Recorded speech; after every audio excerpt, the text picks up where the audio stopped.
За өнөөдөр улсын хурлын 119-р тогтоол гарч сэргээгдэх эрчим хүчний хөгжлийг эрчимжүүлэх тогтоолыг гаргаж засгийн газар чиглэл өгсөн байдаг. За энэ хүрээнд засгийн газар бол арга хэмжээ зохион байгуулж хэрэгжүүлж ажиллаж байгаа.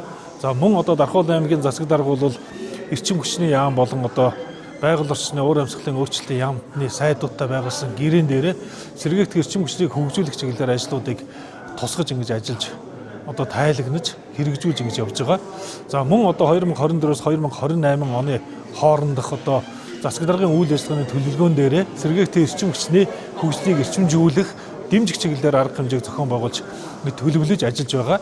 За энэ хүрээндээ бол одоо орхон хонгор сумдууд дээр бас тодорхой газруудыг тухайн жилийн газар зохион байгуулалтын төлөвлөгөөнд тусгаж иргэд аж ахуйн нэгжид олгох юм ажлыг төлөвлөж байна.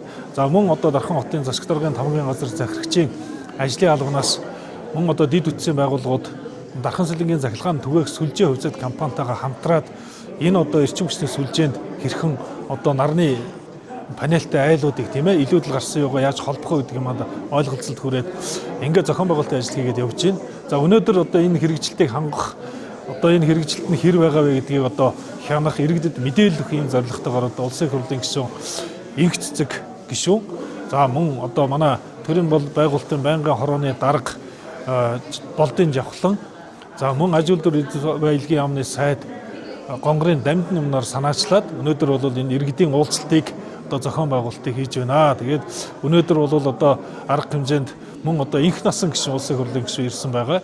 За ингээд иргэд бол нэлээд өргөн мэдээллийг авч байна. Өнөөдрийн энд бол бас Улаанбаатар хотоос энэ эрчим хүчний чиглэлээр одоо үйл ажиллагаа явуулдаг, сэргээгдэх эрчим хүчний чиглэлээр үйл ажиллагаа явуулдаг аж ахуйн нэгжүүд байна одоо ирж өөрсдийнхөө бүтээгдэхүүн үйлчлэгийг танилцуулж байна. Мөн одоо Дархуул аймагт Хаан банк, Төрийн банк, Голом танк бол бас одоо энэ ногоон зээлийн үйлчлэгийг үзүүлж байгаа. Энэ талынхаа мэдээллийг иргэдэд үзүүлж ингэж ажиллаж байна.